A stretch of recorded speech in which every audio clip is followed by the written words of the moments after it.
Hello everyone, how are you all? I hope you're all fine. So, మనం previous క్లాస్లో simple future tense గురించి discuss చేసాం, right? Simple future tense. Okay, మనం జనరల్గా simple future tense అంటే ఏం చెప్పుకున్నాం? సింపుల్ ఫ్యూచర్ టెన్స్ అంటే ఏదైనా ఫ్యూచర్లో, అంటే ప్రజెంట్ కాకుండా పాస్ట్ కాకుండా ముందు జరగబోయే పనుల గురించి మనం జనరల్గా ఎవరితోనైనా మాట్లాడాలన్నా డిస్కస్ చేయాలన్నా ఈ సింపుల్ ఫ్యూచర్ టెన్స్ అనే మన సబ్ టెన్స్ని యూజ్ చేస్తామని మనం చెప్పుకున్నాం. దానికి తగ్గట్టుగా మనం ఫస్ట్ పాజిటివ్ సెంటెన్స్కి ఒక ఫార్ములా రాసుకొని మనం దాని నుంచి సెంటెన్సెస్ ఫామ్ చేసుకున్నాం, రైట్? నెక్స్ట్ నెగిటివ్ సెంటెన్సెస్కి ఫార్ములా రాసుకొని దాని నుంచి కూడా సెంటెన్సెస్ ఫామ్ చేసుకున్నాం. తర్వాత పాజిటివ్ నుంచి సెంటెన్స్ నెగిటివ్ సెంటెన్స్కి, తర్వాత వీటి నుంచి క్వశ్చన్స్ని కూడా ఫామ్ చేసాం కదా. పాజిటివ్ నుంచి ఫామ్ చేసాం క్వశ్చన్స్, నెగిటివ్ నుంచి కూడా క్వశ్చన్స్ ఫామ్ చేసాం. సో ఈ క్వశ్చన్స్కి సెంటెన్సెస్ రాసుకుని మనం ఏం చేసాం, మనం తీసుకున్న సెంటెన్స్కి ఆధారంగా, అంటే దాన్ని తీసుకున్నట్లు, ఒకవేళ మనం తీసుకున్న సెంటెన్స్ ఒక టైం పీరియడ్ని చెప్పేదైతేనేమో డిఫరెంట్ టైప్ ఆఫ్ వీటిలో మనం క్వశ్చన్స్ని ఎలా ఫామ్ చేసాం, ఇంకా వెన్, వేర్, హౌ మచ్ అని ఇట్లా డిఫరెంట్ ఆఫ్ క్వశ్చన్స్ చెప్పుకున్నాం కదా మనం దీంట్లో. సో మనకి దీంతో ఈ సింపుల్ ఫ్యూచర్ టెన్స్ అనే టాపిక్ కంప్లీట్ అయిపోయింది. ఓకే, సో మనకి ఈ ఫ్యూచర్ టెన్స్లో ఉన్న సెకండ్ సబ్ టెన్స్ ఏంటి? You have future continuous tense. So second sub tense is future continuous tense. ఇది మనకి ఇందులో ఉన్న సెకండ్ సబ్ టెన్స్. సో ఈరోజు క్లాస్లో మనం ఈ ఫ్యూచర్ కంటిన్యూస్ టెన్స్లో ఫస్ట్ మనకి ఉన్న ఫార్ములా ఏంటి, ఓకే, దాని నుంచి మనం సెంటెన్స్ ఎలా ఫామ్ చేయాలి, అసలు ఈ ఫ్యూచర్ కంటిన్యూస్ టెన్స్లో వచ్చే మనం సెంటెన్సెస్ని మన డైలీ లైఫ్లో కానివ్వండి, లేకపోతే మన జనరల్గా మనం ఎక్కడ యూజ్ చేస్తాం, వాటి మీనింగ్స్ ఎలా వస్తాయి అనేది will discuss in today's class. Okay, so our topic is future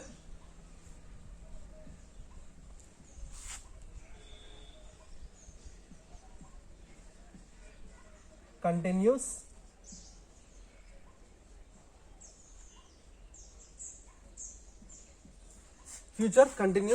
tense.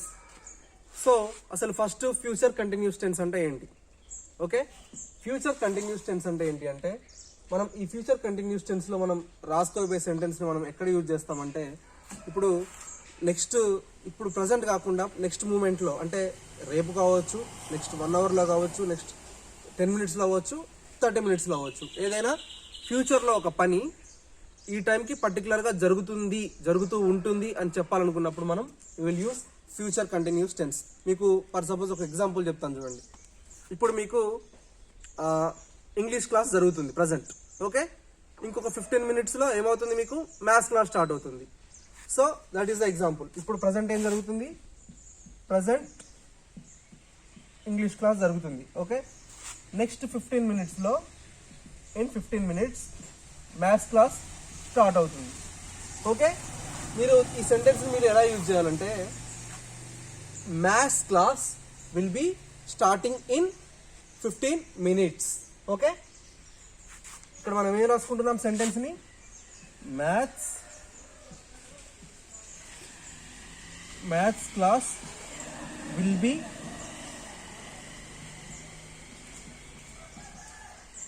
Starting in 15 minutes. So ఇది మనం ఒక జనరల్గా చెప్పుకున్న ఒక sentence, maths class will be starting in 15 minutes. ఇందులో సబ్జెక్ట్ ఏంటంటే మ్యాథ్స్ క్లాస్ అనేది సబ్జెక్ట్. ఇక్కడ అంటే నేను ఇప్పుడు సబ్జెక్ట్స్ ఉంటాయి కదా, తెలుగు, ఇంగ్లీష్, హిందీ, అట్లా మ్యాథ్స్ క్లాస్ని సబ్జెక్ట్ అనట్లేదు. ఇక్కడ జరగబోయే పని అనేది ఏంటి, maths class will be starting in 15 minutes. So జనరల్గా ఈ ప్రజెంట్ కంటిన్యూస్ టెన్స్లో మనం ఇవి రాసుకునే హెల్పింగ్ వర్బ్ ఏంటంటే, మనం ఇంతకుముందు ఏం రాసాం, విల్, హ్యాడ్, అట్లా రాసుకున్నాం కదా. సో ఇక్కడ హెల్పింగ్ వర్బ్ అనేది విల్ అనేది కామన్గా ఉంటుంది, ఓకే. నెక్స్ట్ ఇదేంటి, main verb should be in, దేంట్లో ఉండాలి, ఇంగ్ ఫామ్లో ఉండాలి main verb, okay. That means main verb అంటే ఇదే ఏ ఫామ్ అవుతుంది, ఇది మెయిన్ వర్బ్ ఈజ్ ఇన్ ఏంటి V1 V2 V3 V2.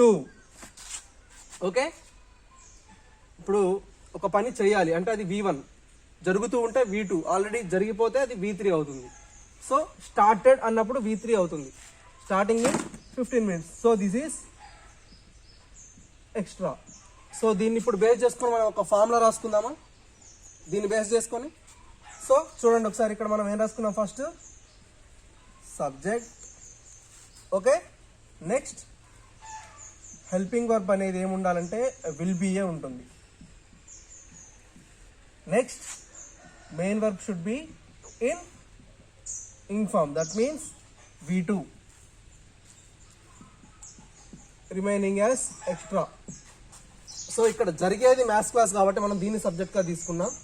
Okay, subject helping verb అనేది విల్ బి అని ఉంటుంది, main verb is in ing form, so remaining as extra. So ఇప్పుడు present English class జరుగుతుంది 15 minutesలో, అంటే ఫ్యూచరే కదా 15 minutes అంటే 15 minutes తర్వాత అంటే ఫ్యూచర్లో జరగబోయే పని ఏంటి, మ్యాథ్స్ క్లాస్. అది ఖచ్చితంగా జరుగుతుంది. ఇప్పుడు మీకు మ్యాథ్స్ టీచర్ వచ్చారంటే మ్యాథ్స్ క్లాస్ ఖచ్చితంగా జరుగుతుంది కదా. సో మనకి పర్టికులర్గా అది ఒక ఐడియా ఉంది కాబట్టి అట్లా రాసుకున్నాం. సో ఇది కాకుండా మనం ఒక ఓన్ ఎగ్జాంపుల్ రాసుకుందామా. సో ఒక ఓన్ ఎగ్జాంపుల్ రాసుకుందాం. ఫస్ట్ ఏం రాద్దాం, maths class will be starting in 15 minutes అని ఇక్కడ రాసుకున్నాం. సో మనం ఇంకో జనరల్ ఎగ్జాంపుల్ ఏం రాసుకుందాం అంటే subject first will take as I అనేదాన్ని నేను సబ్జెక్ట్గా తీసుకున్నాను. Okay, I is my subject here. Next helping verb common కదా దేనికైనా, I will B. Okay, helping verb కూడా రాసేసుకున్నాం. నెక్స్ట్ మెయిన్ వర్బ్ అనేది ఎలా ఉండాలి, ing form లో. సో ఇప్పుడు సెంటెన్స్ మనం ఓన్గా తీసుకున్నాం కాబట్టి ఏమని తీసుకున్నాం, ఓకే ఈరోజు నా బర్త్డే. ఓకే, ఈరోజు ఏంటి నా బర్త్డే. నేను నెక్స్ట్ ఇయర్ ఈ టైంకి ఏం చేయాలి, ఈ టైం కూడా నెక్స్ట్ ఇయర్ నా బర్త్డేనే కదా, నెక్స్ట్ ఇయర్ ఈ టైంకి ఇదే రోజున. So I will be celebrating, ఏం సెలబ్రేట్ చేసుకుంటాను, my birthday. I will be celebrating my birthday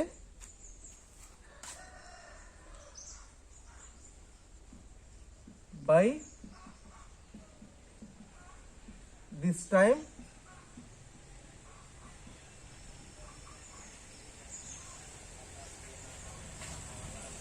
చూడండి, we took subject as I, will be అనేది హెల్పింగ్ వర్బ్. ఏ సెంటెన్స్ కైనా మనకి ఫ్యూచర్ కంటిన్యూస్ టెన్స్ లో will be should be helping verb. So celebrating అనేది main verb ఎలా ఉంది, ing form, that means V2. ఇదంతా కామన్గా మనం ఇది by this time next year అని ఎందుకు రాసుకున్నామంటే, నేను ఏం చెప్పాను సెంటెన్స్లో, నేను వచ్చే సంవత్సరం ఇదే టైంకి నా బర్త్డే సెలబ్రేట్ చేసుకుంటాను అని చెప్పాము కాబట్టి by this time next year అని రాసాం. సో మీరు జనరల్గా ఇదే టైంకి చేసుకుంటావా లేకపోతే నెక్స్ట్ ఇయర్, ఒకవేళ నేను ఈ టైం కాదు జనరల్గా ఏం చెప్పాను, నేను నెక్స్ట్ ఇయర్ బర్త్డే సెలబ్రేట్ చేసుకుంటాను, అప్పుడు I will be celebrating my birthday next year. ఇది అవసరం లేదు, నేను ఇదే టైంకి చేసుకుంటానని చెప్పాను కాబట్టి బై దిస్ టైం అని రాశాం. ఓకే, సో ఇక్కడ అర్థమైంది కదా మీకు సెంటెన్స్. నేను బై దిస్ టైం, నేను పర్టికులర్గా ఇదే టైంకి నేను మళ్ళీ సెలబ్రేట్ చేసుకుంటానని చెప్పాను కాబట్టి ఇక్కడ బై దిస్ టైం అని రాశాను. ఒకవేళ నేను నెక్స్ట్ ఇయర్ నా బర్త్డే సెలబ్రేట్ చేసుకుంటానని చెప్పాను అనుకోండి, ఇది ఉండదు. అప్పుడు ఏమవుతుంది, I will be celebrating my birthday by next year, నా బర్త్డే నెక్స్ట్ ఇయర్ కల్లా సెలబ్రేట్ చేసుకుంటానని చెప్పడం. ఓకే, సో ఇంకొక జనరల్ ఎగ్జాంపుల్ చూడండి.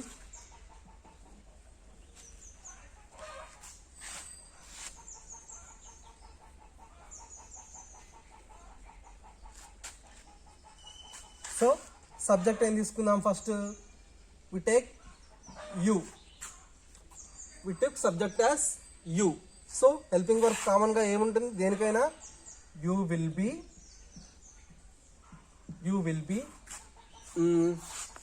ఫర్ సపోజ్ ఇప్పుడు మీరు 4th క్లాస్, ఓకే మీరేంటి 4th class students, you will B studying, you will B studying. Study అనేది ఏంటి, V1. సో స్టడింగ్ అంటే V2. ఒకవేళ స్టడీడ్ ఆల్రెడీ చదివేసి ఉంటే V3. మీకు అర్థమైంది కదా V1, V2, V3 కంటే డిఫరెన్స్. సో ఇక్కడ స్టడీయింగ్ ఉంది కాబట్టి ఇది V2. You will B studying. 4th class వాళ్ళు నెక్స్ట్ ఇయర్ ఏమవుతారు? 5th class. You will B studying 5th class next year. You will be studying 5th class next year. So subject is you, will be అనేది common గా helping verb. Next 5th class అనేది ఈ next year అంతా ఏమవుతుంది? Next remaining extra. Okay, మనకి ఇప్పుడు ఈ future continuous tense లో అర్థమైందా? ఏం లేదు, ఇప్పుడు మనం ఫ్యూచర్ లో ఒక పని ఈ టైంకి చేస్తాము. లేకపోతే ఇప్పుడు మీరు అప్పుడప్పుడు అనుకుంటూ ఉంటారు కదా, లాస్ట్ ఇయర్ నా బర్త్డేకి చాక్లెట్స్ పంచాను అని కదా, అదేమవుతుంది? పాస్ట్ అవుతుంది. సో మీరు చెప్పుకోవాల్సింది దేని గురించి? ఇక్కడ ఫ్యూచర్ గురించి. సో నెక్స్ట్ ఇయర్ ఈ టైంకి నా బర్త్డే, లేకపోతే నెక్స్ట్ ఇయర్ ఇదే టైంకి మనం దసరా ఫెస్టివల్ సెలబ్రేట్ చేసుకున్నాం, లేకపోతే వినాయక చవితి సెలబ్రేట్ చేసుకున్నాం. అట్లా మీరు డిఫరెంట్గా చెప్పుకుంటూ వస్తారు కదా. సో ఇక్కడ కూడా అలాగే మనం ఏదైనా ఫ్యూచర్లో ఒక పర్టికులర్ టైం గురించి చెప్పుకుంటూ ఉంటే దాన్ని మనం ఇలా యూజ్ చేస్తాం. ఇప్పుడు ఇన్ కేస్ మీ బ్రదర్దో లేకపోతే మీ సిస్టర్దో నెక్స్ట్ ఇయర్ లేకపోతే నెక్స్ట్ మంత్లో మ్యారేజ్ ఉందనుకోండి. ఇదే మంత్ డిసెంబర్, సో జనవరిలో మ్యారేజ్ ఉంది. మనం ఏం రాస్తాం ఇప్పుడు సెంటెన్స్? దానికి చూడండి,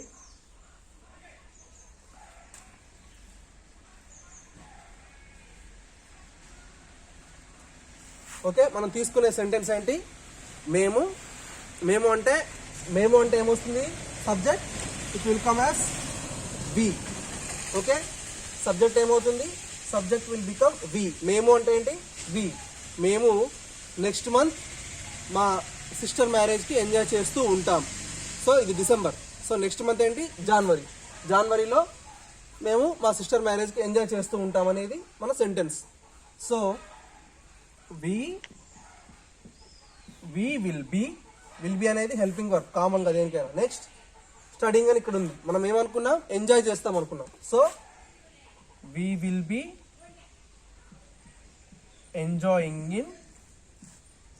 enjoying in sisters marriage. Sisters ఎప్పుడైనా ఒకళ్ళ గురించి చెప్పాలనుకుంటున్నాం అనుకోండి, సో ఇక్కడ we should consider sisters, brothers అని చెప్పుకోవాలి. సిస్టర్ మ్యారేజ్ అని చెప్పకూడదు. సిస్టర్స్ మ్యారేజ్, మా సిస్టర్ యొక్క పెళ్ళి, ఆమె పెళ్ళి కాబట్టి సిస్టర్స్ అనేది క్లియర్గా మెన్షన్ చేయాలి.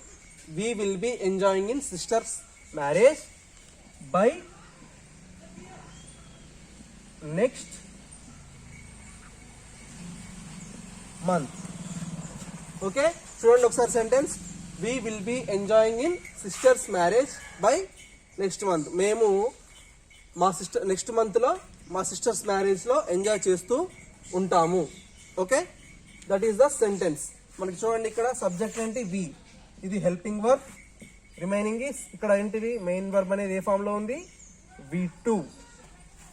V2 in sisters marriage by next month కల్లా మేము మా సిస్టర్ మ్యారేజ్లో ఎంజాయ్ చేస్తూ ఉంటాము అనేది ఈ సెంటెన్స్ యొక్క మీనింగ్. ఈ ఫామ్లో అర్థమైంది కదా. ఫస్ట్ సబ్జెక్ట్, హెల్పింగ్ వర్బ్ అనేది విల్ బి అని ఉండాలి. Main verb should be V2.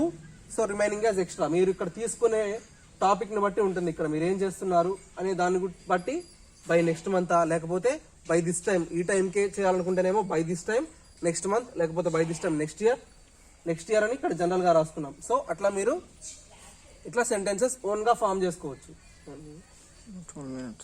So మీకు అర్థమైంది కదా ఫ్యూచర్ కంటిన్యూస్ టెన్స్లో మనం సెంటెన్సెస్ ఎలా ఫామ్ చేస్తామనేది. మీకు ఇచ్చే వర్క్ ఏంటంటే ఇప్పుడు మీరు కూడా ఒక ఏవైనా 3-4 టైప్స్ 5 సెంటెన్సెస్ తీసుకోండి. మీకు ప్రతిరోజు ఒక 5 సెంటెన్సెస్ వర్క్ ఉంటుంది. సబ్జెక్ట్స్ డిఫరెంట్గా తీసుకొని ఇక్కడ మీరు చేయబోయే మెయిన్ వర్బ్ ఒకటి చేంజ్ చేసుకొని ఇష్టం వచ్చిన సెంటెన్స్ ఏవైనా ఒక 5 సెంటెన్సెస్ ఫామ్ చేయండి, రాసి హోంవర్క్లో పంపించండి. చేస్తున్న వాళ్ళు పర్ఫెక్ట్గా చేస్తున్నారు. ట్రై చేసినా మీరు కొంచెం చిన్న మిస్టేక్స్ అవ్వచ్చు, ఎందుకంటే మీరు నేర్చుకుంటున్నారు కాబట్టి ఇప్పుడే మిస్టేక్స్ అవుతాయి. నేర్చుకునే వాళ్ళు ఎవరికైనా మిస్టేక్స్ అవుతాయి. నేర్చుకునే వాళ్ళకి రావు, అలాగే చూడని వాళ్ళకు ఏం రావు, నేర్చుకునే వాళ్ళకే, మిస్టేక్స్ చేసిన వాళ్ళకే పర్ఫెక్ట్గా వస్తాయి. Okay, so you keep on doing, will keep on teaching. So that's it for your class today. మనం నెక్స్ట్ క్లాస్లో ఈ నెక్స్ట్ టాపిక్ ఏంటనేది చూద్దాం. Okay, bye.